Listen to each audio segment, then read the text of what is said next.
music. He's like love, love, love, and music. La la la, love, love, love, love, love, and music. Love, love.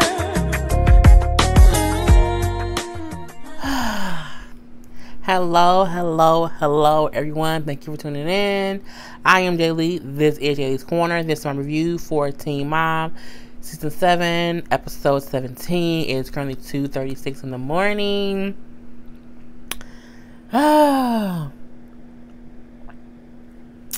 y'all know I'm here for y'all. So, I hope you guys enjoy. Tonight's lipstick is... called Clap Back. It is Fenty Beauty, Rihanna's line. I love, love, love it. It was like my first dark color. So yeah, and I got it from the Fenty Beauty website. So yeah. People will ask me about the cup. The cup will be available next week. It is going to be for my 1-year anniversary on YouTube. So I hope everyone will, buy it. I hope. Thank you. You have to, have some tea with Jaylee. So this episode, Amber and her cousin, I'm saving it for last because it was a whole bunch of just shit or whatever. Kate and Tyler. I felt like theirs was the easiest. We know Kate is still in rehab. She has about 5 days left. And Tyler and his sister are on their way to visit Butch, who is still in treatment, and Nova is with Tyler's mom. And, we see Tyler and his sister talking, on their way to the facility.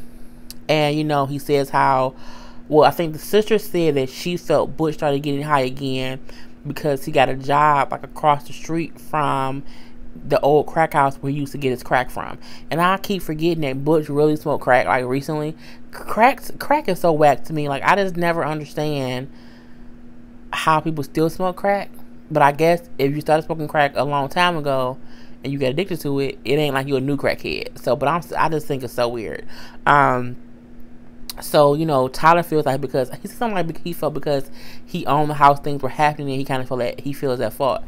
Tyler, you ain't no more at fault, for you're not at all at fault for Butch and his addiction because he was addicted to drugs before you were born. You know what I'm saying? So it's like I hope he can take that guilt off of him, thinking in any way that he is the reason that his father got back on drugs after getting out of jail. I mean, he's an addict, and as we learn later, an addict will always be an addict. They will forever be in recovery.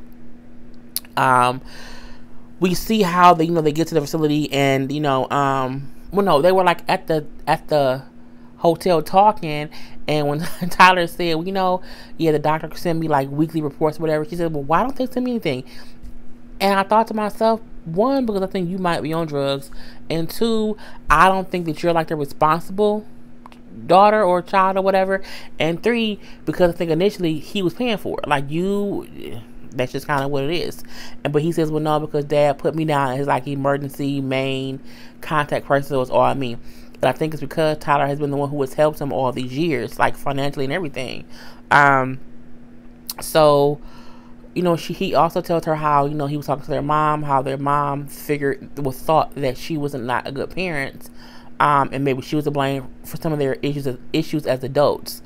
And he's like, I told her, like, no, she was a great mom, even though she had it very hard taking care of 2 kids whose father was, a drug addict back and forth in jail or whatever. So it was, she was basically a single mom, just, doing what she needed to do.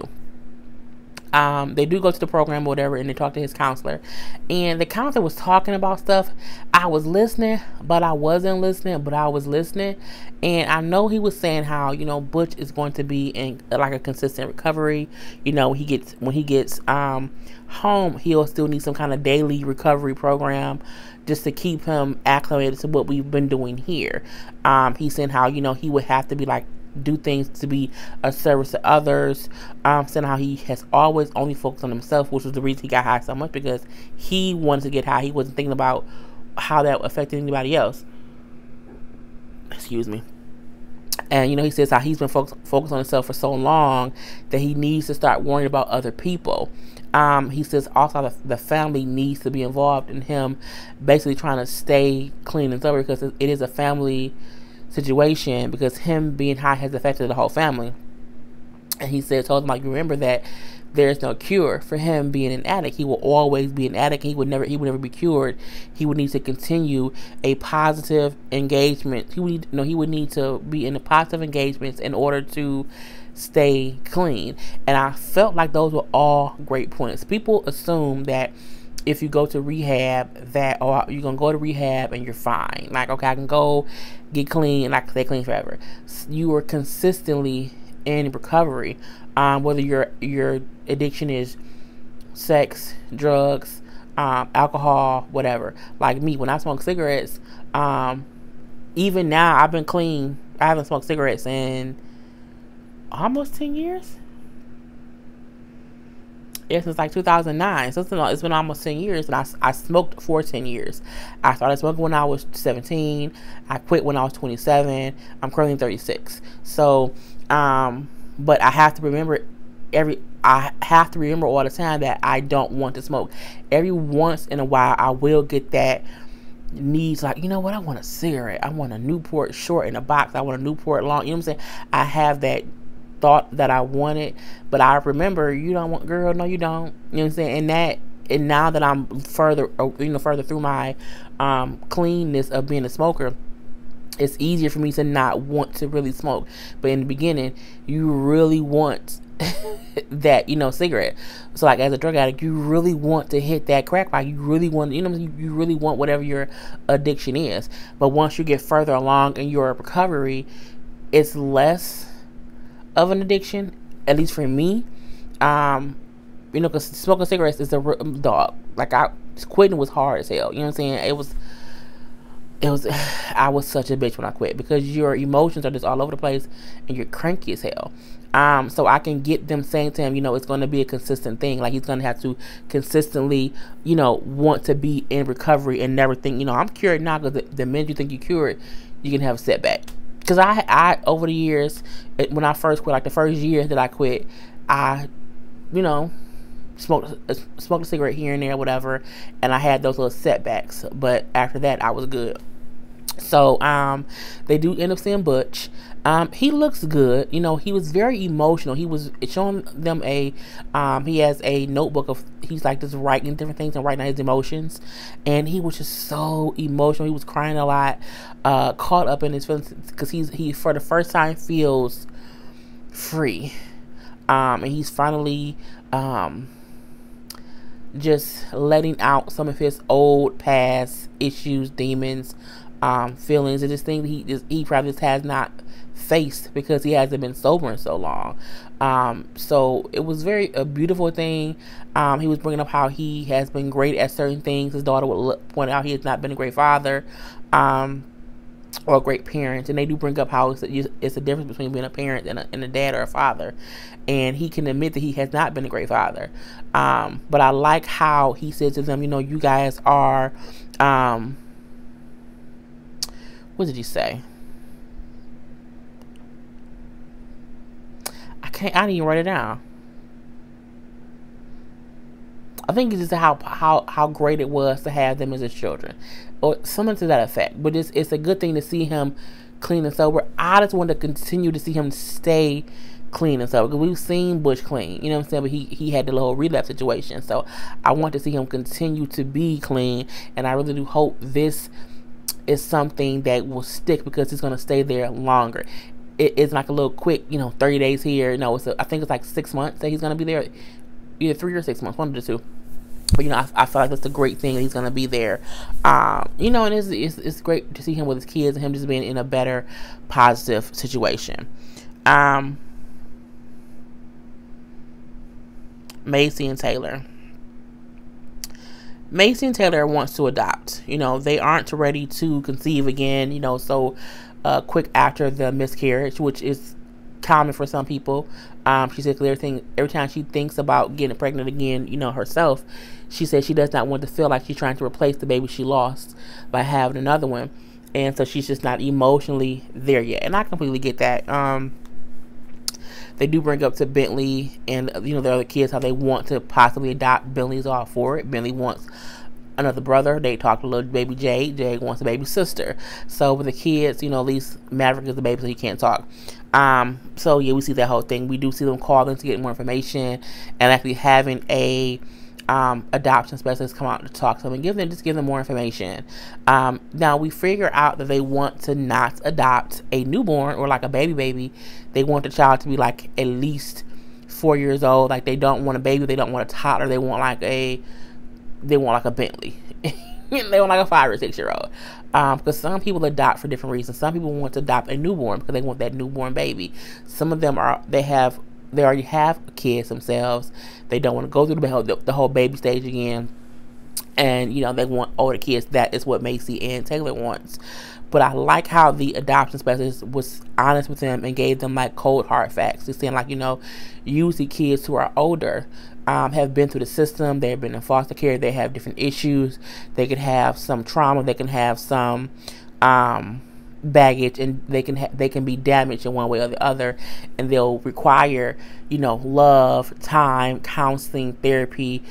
Things can get rough, but if you're not ready to face that, it's okay to say maybe this isn't for me. I thought when she said that they were gonna be like, whoa, when you think about all that, like, I don't know. They kept asking like, well, how would it be? How would we like pick the child? How do we like get to spend time with a child? And she said, there would be like dates that you like might get like an overnight, a weekend, a couple weekends to see how it works. I would prefer to adopt a newborn, as long as I can have that child's history. Because like I know this might sound horrible, I would want to know if the child has any like mental issues in their family, because you just don't want to not be prepared for what could happen later, and you never want to adopt a child and then like want to give it back because it's something going on that you don't know how to handle emotionally, physically, or whatever. So I think that's why it would be for me, because I wanted to adopt too, because I ain't birthing no babies. So yes, it's a thing of I would want like a new baby that I can raise from birth. Because I do think, but I thought too, you can adopt like a toddler, but this depends. But I like how Macy and Taylor were open to the idea, because even after the adoption specialist talked to them and gave them all the real information, they both were still gung-ho to do it. They both was like, in like 2 years we want to adopt. And 2 years is like a good range, because again, their youngest son, I think Maverick, is like 1. He's like a new baby still. So I think it makes sense to wait till he's like out of diapers to then want to adopt a new baby. I think that was cool. So yeah, that was all basically with them. Mackenzie and Ryan. We see Mackenzie say how, well, I'm not taking birth control, and Ryan saying, yes, so if it happens, it happens. I don't care. We then see how she keeps saying, what I'm saying, I don't feel good. Yeah. And he's like, yeah, you've been sick. Yeah. He don't care. Then we see how she takes the test and it's positive. And we see Ryan sitting in the other room, and she like, well, yeah, he was very, very happy. Wait, Mackenzie, when was Ryan happy? Ryan never looks happy. Ever. Ryan didn't look happy when he was getting hot. Ryan has never, he's the weirdest shit ever. But I'm like, girl, he wasn't happy. Don't lie to us. So we then see, her going on front talking to Ryan, like, yeah, we're going to need to like start all over, because we don't have anything, and he like, yeah, diapers and this and this and this and this. And his face as he was talking just looked more and more like, like he just did not look happy. And he said, you know what, yeah, just call me when the kid is 3. And she said, that's shitty to say. No, that's Ryan. That's who you married. What do you expect? The reason he probably like Bentley not because Bentley's older. Ryan is not. Mackenzie is gonna have a rude awakening in about 3 years. In about 3 years, people gonna hate her because of watching her on the show. They're gonna have a baby, and Ryan is gonna make her life miserable the same way he made Macy's life miserable, and she gonna eat her goddamn words, and I can't wait. Okay, so yeah, that was all for them. She's pregnant, yay, or whatever. But he got arrested, and he, that why did the whole thing about it, so I'm not gonna talk about it. But yeah, girls, don't handle my babies by that heroin addict. Amber's story, Lord Jesus. So Amber is saying how she is still mad with Gary and Christina because they were talking stuff about her being a mom. We then see her like puking or attempting to puke in the bag. We need to see that. Like, they said that she's sick. Don't do that to us. I don't want to see that. We then see her cousin is there helping her because she's saying she's sick and she's tired. So my thing is, you don't have no kids in the house, Amber. You don't have no kid in that house. It's just you and Andrew, and you had your cousin who has 3 children and works full time come over and help you. Girl, I mean, it's just like, and then her and the cousins talking. The cousin's name is it Ashley? No, it's not Ashley. Crystal's kid. So, we see her and Crystal having a conversation, and she's talking about how they're talking in the kitchen, and the cousin is saying how her youngest kid's baby daddy is giving her issues, and it's kind of crazy. And then we see how she's like, it's crazy he left you, as a single mom or whatever. But I'm like, but you left Gary as a single dad, so what's the difference? It was weird to see Amber talk to that girl about how shitty the guy was who left her cousin, but you did the same thing to Gary. Like, you not a full-time mom. Like, you a shitty ass mom. So I'm thinking you basically talking about yourself, Amber. Basically. And it was just so crazy to see her not realize that she was describing herself. How dare he not be around? How dare he not come around to be a full-time dad? And who does that? You do, Amber. You do that. It's you. Yep, absolutely. I'm like, you left your daughter alone, Amber, a few different times. I mean, even on the show, you saw her 2-3 times through the whole summer, girl. Bye. I'm like, are you so worried about she's like, yeah, because I'm scared that what if, I would never want my kids to, not have their father. But your kids don't have a mother. So you worry about your kid not having a father. America worried about your kid not having a mama. Because we still wondering, is you going to be a mama to this new baby? Because your track record, honey, it ain't all that good. So we then see how, she's talking to Andrew, saying how she understands how hard it is for her cousin Crystal, who works full time with 3 kids, and saying how I'm like, you only had 1 kid, you girl, I just can't take it. Amber loves to talk about other people parenting when she's not a full-time parent. It's just the weirdest shit to me. So I'm just like, girl, whatever. You had 1 and you couldn't be a mama to that 1, so shut up. We then find out that she has gestational diabetes with her pregnancy, and that's why she's been so sick. And she's like, oh, I'm just so sick, and I just feel useless. I feel kind of sad or whatever. Maybe it was because I'm older. I'm like, you like 25. What is wrong with you? Maybe she's 26, but you're not old. You're not at all. You're the normal age that most people have babies. You just had your first one very, very young, so you're not old at all. Like, don't blame it on that. And seeing Andrew feed her fruit made like me want to throw up a little bit. I don't know why it just looks so disgusting to me, but whatever. We do send to go pick up Leah. Yay, she's been sent to the daughter.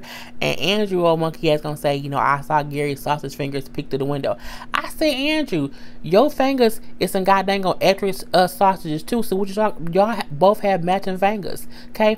If he got killed by sausage, you got Eckridge. So don't act as if you is on the skinny side and he bigger. Y'all both some big men. I mean, Gary, your belly is bigger. We not gonna say that it ain't. But you ain't skinny, bruh. At all. Amber like her man thick. Can't you just thick as Gary ass? Don't talk about that man fingers. Oh, jerk. So we see she's like, this is the one day that I have her for a couple hours. We're gonna go hang out.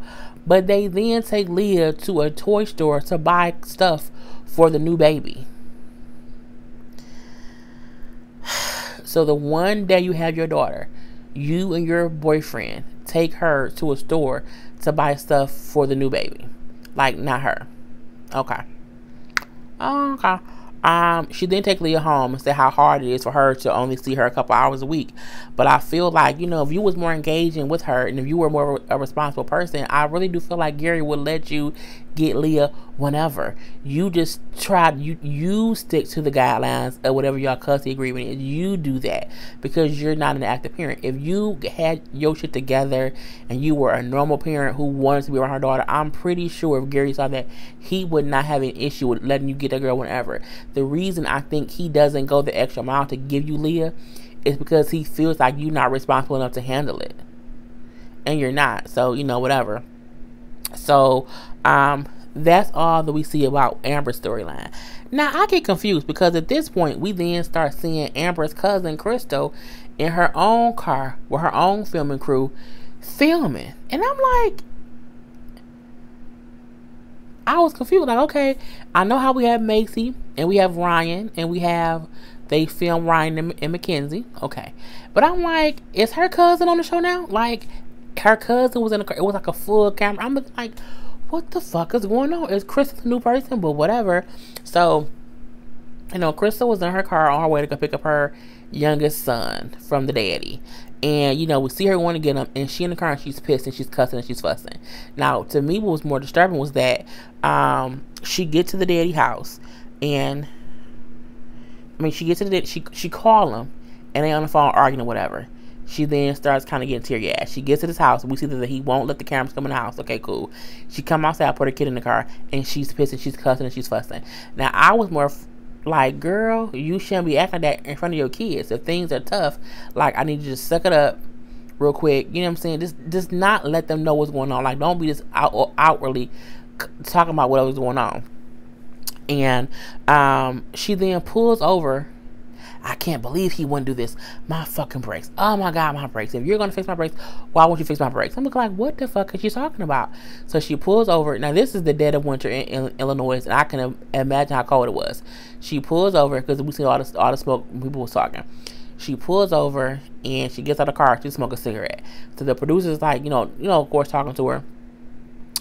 I'm just so pissed because, my baby daddy wouldn't change my brakes. He agreed to change them, but he then said he could not change them because his girlfriend was there and he didn't tell her that I was coming to get my brakes changed. So I'm pissed off because he didn't do it. And I'm like, you pulled over in the dead of winter to smoke a cigarette, girl. And I'm a person where I feel like when you going through shit with the father of your children, don't let on to the kids that everything is going crazy. Because my thing is, them kids look scared. Them kids look like mama pissed off. And mama get pissed off, we don't get a ravioli. We ain't going to eat today. That's how they look like. They just knew it was going to be a bad day. I just feel like parents at times should not let the stress of their life go onto their kids, because kids get older and they remember that shit. I remember mom was in the car cussing, fussing, smoking cigarettes because little brother daddy didn't do A, B, and C. You know what I'm saying? It's a thing where it affects the children, and I wish she had more of a poker face, and she does not. Because she was in the car, she just could not contain herself, and I was like, girl, bye. So from there, we then see her and Amber having a conversation. This is after they in the house talking or whatever, and she says how she's pissed because again he did not fix their brakes. We talked on the phone. He said he was going to do it. Then he kind of said he wouldn't do it because the girlfriend didn't know I was coming. And so I'm pissed off because he did not do it. And then I'm like, well, okay, is that a reason to be pissed off? Yes, because if you tell somebody you're going to do something, you should just do it. However, if me and my baby daddy have issues, certain things I would not even ask him because his ass ain't dependable. And it seems as if something in the water with his ass ain't too dependable, and she was pissed off. And I also feel like, okay, you want to fix them? Well, fuck you then, okay? But why won't you? I'm driving with your baby in the car. Like, why would you not fix them? But I'm not going to argue with you about it. But she said that he was not going to argue. What pissed me off about Crystal, she then says, it's just crazy because Aaron said, that's just dumb, because he mad at you because he got you pregnant and her pregnant. Da, da, da. So clearly, two people was pregnant at the same time. He was messing around, whatever.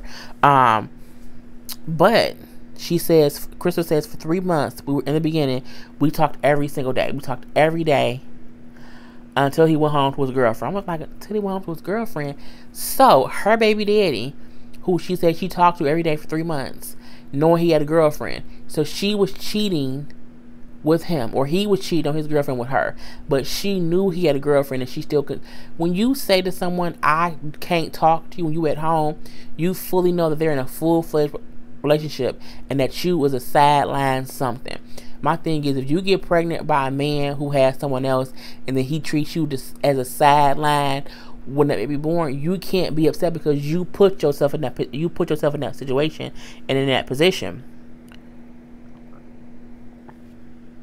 You made it possible for that man to do whatever he wanted to do with you and then go home to his girlfriend, and then you were a second thought. So my thing is, he doing the exact same thing to you now he did in the beginning. You was never number one, and you knew this, and you had a baby by him, and now you feel like, well, he should do whatever. Girl, look, you put yourself in that fucked up ass position. You can't. No, you can't. You cannot. When she said, because Amber said, well, did you ever feel bad that you were talking to him and he had a girlfriend? No, I didn't care. Bitch, what? Hold up. What? You can't. I have no sympathy for you. Is he a piece of shit? Yes, he is. Was he wrong because he cheated on his girlfriend? He was just as wrong. My thing is, as a woman, you can't say I knowingly was dating a man, fucking a man who had a girlfriend, and I was, homegirl number 2, and then once I got pregnant, he still wasn't really with me. He stayed with her. And now I want him to be at my beck and call and do things that I want him to do. Well, you can't do that because you made yourself homegirl number 2, and he keeps you in that place. Meaning, if you want me to do something, I'm gonna say okay, but if my woman says I can't do it, I'm not gonna do it the same way you want to talk to him before. But he was at home, his woman did not let him talk on the phone to other girls, and so he did not do that. It's the same thing. You put yourself in that position. You can't have no baby by no goddamn man who got a girlfriend and get pissed off because he don't put your feelings first. Bitch, you was never number one. You was, girl, why would you? When she said, did you ever feel bad that you was dating a man who had a girlfriend you knew? And she said, no, I did not feel bad. So we don't feel bad for you now. You had a third baby by a man who had a girlfriend, and now you a single parent. You are a single parent because you deal with a man who you was not with a single man. My waterways, I'm sorry. I was so fucking outdone by that. I was like, bitch is stupid. Just stupid. And I can see why her and Amber get along, because they both do dumb shit. Just dumb shit. And now I'm done. Okay? That was the end of the episode. It went off. We'll have to see what happens next week. Next week is the season finale, though. So we'll see how good that's going to be. But other than that, I'm your Jaylee. This is Jaylee's Corner. Peace.